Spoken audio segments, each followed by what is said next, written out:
Peggy 7. Hello, I'm Filippo from Nintendo of Europe, and we're about to show you Affordable Space Adventures. Hi, I'm Kay from Knapknock Games, and I'm an assistant game designer on Affordable Space Adventures. Hey, I'm Niklas from Niflas Games, and I'm the director and designer of Affordable Space Adventures. So, before we show you an advanced level of the game, we wanted to give you a bit of an introduction on what the game is all about. And here you can see how the game starts and the intro of the game.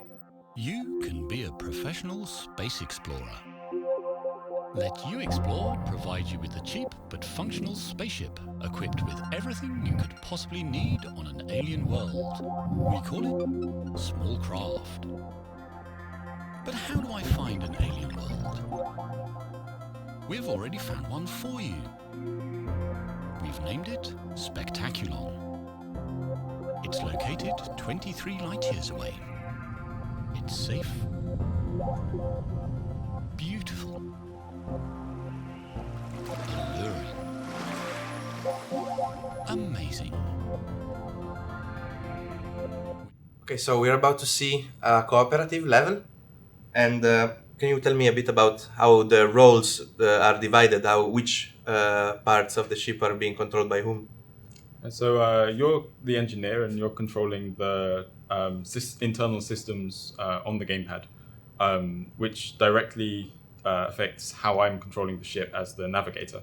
And so the gameplay for me is much like a sort of regular flying around game. Okay. And Nicholas is controlling the flashlight, scanner, and flares. Yeah, so I can shoot flares like this, and I can scan stuff. Okay. You're our eyes, basically. Yeah, I also, whatever direction I look with the flashlight is also scrolling the screen a bit ahead. Okay, and I'm responsible for all the ship systems, so this is gonna be easy. Yes. Well, I'll start with the electric engine. Yep. So now I can move around. But this also means that I can mess with you a little if I increase the anti-gravity or decrease it. Yep. Okay. I'm gonna scan this thing, and I can try to shoot it. Ooh. But you only shoot flares, right? In the Yeah, game? Yes. it's not really And, that powerful. It doesn't really help very much. Well, not in this situation at least. So right now we have this guy. If I go in here, then like this, of course. So we need to work out how to get past him. So. So it's very sensitive to heat and also to electricity. But I can see he has like a circle around him that changes when you move the ship. Is that like his sensitivity range, basically? Yeah, so when it peaks and it's red, then that means you're over his limit. And you see there's kind of this little paler dial thing. That shows you kind of how much over the limit you are. Okay. So the wider that is, then the more over the limit you are. And you can see whenever I move, I'm over the limit, and when I stop, I'm under the limit. And so you can just use inertia. Yeah, exactly. So I mean, if we were on the fuel engine, we wouldn't be able to move. Like, the fuel engine doesn't glide, but as we're on the electric engine here, we can just glide past this guy, and well, we're going to go above him, but maybe if you turn off the engine, it will be sorted out. Okay, so I'll turn off the engine, you're just going to fall. Yeah, and on again. Whoop! And we did a nice little flip there. Yeah. And then we just avoided these creepy tentacle things down here. And like basically if they hug you, they would destroy the ship, but the light seems to scare them. Yeah. If Yes. I move the light away, they're They were gonna. gonna- Oh, stretch yeah, up. yeah. No, And, let's not do that. Let's not do that. Okay, let's continue on. So we have these guys who don't like me moving by the looks of things. Yeah, they're also they have the same kind of range of sensitivity, so it's both electricity and heat is what they don't like. But fortunately, No, but yeah. So now it's trickier for us to glide past these guys because we now need to glide up. But we have this anti-gravity system. So if you turn on the engine, I'm floating, but up just from the kind of inertia of the ship flipping and up. But if you turn the anti-gravity to 4, you go. then much you can faster. see that I'm going up fast enough that when I hit the wall, the friction doesn't stop me. Okay. Can I have the scanner? Oh, sorry. Thank you. Yeah, and those guys turn off all your systems, which is why the scanner was turned off. Okay, so this one is sound, and sound, actually everything produces a little bit of sound, so I guess I would simply just decrease everything to a minimum. You should only really need to decrease the thruster to 1. That means you can fly without ever making the sound is... So now I move very slowly. Yeah. But and that's also a problem can't with those see me. tentacles. Hello. Oh. I'll take care of this. So as long as Nicholas knows what he's doing, then hopefully the tentacles won't eat us. Yeah, exactly. And here's another one on the same configuration. So we just keep flying. Oh, there's a horn button actually. If I press that, then I guess you try pressing the minus button. It's pretty cool. That was the horn, I guess. Yeah. Okay. Well, I pressed it. Oh yeah, it's A on this one, right? Yeah. Oh yeah. Yeah. So all of us can actually press the horn. But that's the one control that everybody has on his controls. Yeah. And it's quite fun in multiplayer to press the horn, because if somebody's not paying attention, you can like honk your horn at them and then let them know you want. Of course, this is a terrible place to do that in. And now the systems have reset. So now if I can't. Whoa! Oh, that was. I forgot to put the thruster back to 1, Yeah. but you got past that anyway. Yeah. Oh, now I'm moving slowly. Now that we don't need it. But okay, back to 3. Okay, so now we have 2 pillars to to deal with, and okay, this safe one we can't get through, but we can at least see what we have to deal with down here. And so there's a drop with some tentacles at the end. So we have 2 options here actually. The super top secret internal name for this level is falling slowly, but most people fall quickly. Yeah, actually, I would simply deactivate the engine and then try to reactivate them at the last moment. But let's try the actual one. Can you explain it? How to actually do it? Basically, you just lower the anti-gravity a little bit. And I leave everything else like this? Okay, so I just put it to 2. And then we just glide nicely past. Oh, that's very gentle and nice. Like, I usually sweat a little when playing through this part. Yeah. I mean, a much more common solution is to turn off the engine. Yeah. As we've stopped here, let's do the other solution of just turning off the engine. So... And just make sure you turn it back on again before we reach the tentacles. Okay. Yep. Nice. And that's the end of this level.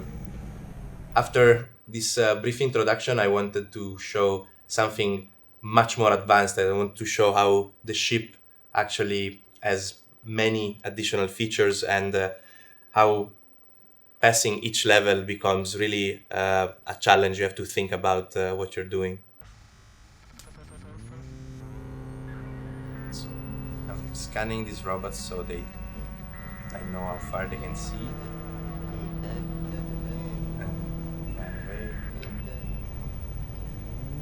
Yeah, so with this one, the trick is to hit the second button first, and then you don't have to deal with this laser spinning around, and then you can kind of more calmly take the first button.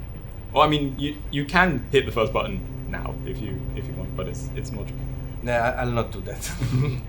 You designed this level, right, Kay? Yeah, this was actually the first level I designed when I joined the project, and so I was kind of designing this level as I was learning how to play the game in the first place, because I'd also never played it before. Wow. I was working in the same office, but like working on different projects all the time, and so I like, for instance, the spinning things here was an object that Nicholas had made for a previous level, and I just experimented with like putting lasers on them and sort of how they react to colliding with other objects, because they're actually physics objects. Mm-hmm. So as you'll experience in the next puzzle, it's very much based on when I was just playing around and accidentally dropped a box like in front of one of them, and then it stopped moving. Okay. And I was just like, I could use that for something.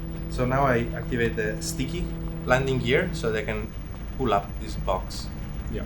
And actually the electric engine is not really strong, so it doesn't make me move very fast. So I'll use the fuel engine. Yeah. Yeah. You can even put a bit of mass generator on. So if you change the mass generator to 3, you'll also have be stronger as well. I didn't know that. That's a nice trick. I'll try now to drop the box. Yeah. And if you're sneaky, you can Nice. sneak through that. Yes. And now the laser will be blocked. So I'll actually go back to the electric engine. It makes me feel safer. Yeah. And on to the next part of this puzzle. Yeah, so you need to go through this tunnel, and previously if you'd attempted it while the laser was spinning, then you would have, because they detect quite a lot, the only way to get through there is moving very slowly, and you wouldn't have been quick enough to dodge the laser. So yeah, actually they are quite sensitive to sound and heat and not so much to electricity. So I'll lower the decelerator so I can just glide through and remove the anti-gravity because I don't really need it at the moment, and lower the thrust. So the indicator is telling that I should be able to go unseen. I'll activate the slider landing gear so that when I'm on the tunnel I can simply press once and I'll keep on sliding a little bit, but not exactly once, but I'll slide. And then watch out for that guy. Yeah. yeah. Oh! Just my way. Enemies don't really react to flares. They're, Yeah. It's not really a good weapon. No. Okay. Oof. Made it through this. So I'll reactivate all the features of the electric engine and remove the slider. Now, many rotating lasers. Yeah, this is a tricky part. I guess I have to hit that one above me and then the one up to the left. Oh, now. No. I'm glad that if I go back, the button stays pressed. Yeah. You've been quite generous with yeah. this checkpoints now. So I'll go on the back side. Oh.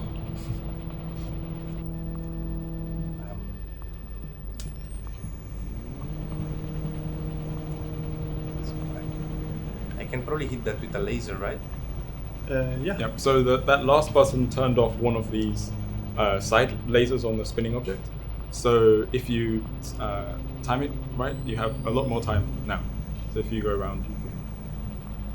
But I cannot. I still have to hit it, right? I mean, Yeah. I have to hit it with a flare. I cannot. Yeah. So now you can't actually go and hit it with the ship. So So I'll try.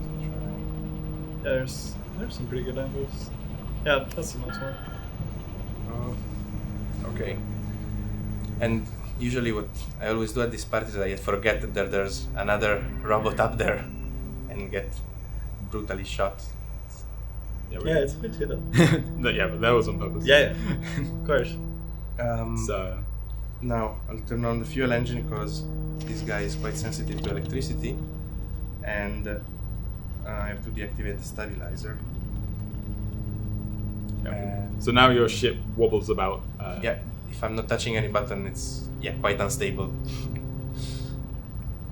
Yeah, I should mention that in local multiplayer, early on when you, before you even get the stabilizer, it's actually a good trick the game does to teach players to communicate to each other. So in local multiplayer, the ship is going to wobble around by itself, and the engineer is not going to have any idea why the pilot is flying around like crazy, and the pilot is not going to know why the ship is so unstable, and then they have to talk to figure out that they both have to. The engineer has to fix the pilot's problems. Yeah, exactly. Okay, so on to the last part. I have to avoid the horizontal laser and shoot the button. Yes. Nice. And now I can simply drop. No, oh, yes, it's okay. Oh, let's. Okay, yeah, So, it went flat. So, and that's the end of this level. Nice. Thank you guys for helping me guiding your ship's control. Oh, thanks. You're an excellent engineer. This was Affordable Space Adventure. You can find it exclusively on Wii U on the Nintendo eShop. Do you have some final comment for our viewers? Yeah, I hope you can join us soon for your own affordable space adventure. Yeah, and remember to fly safely. Goodbye. Bye. Bye.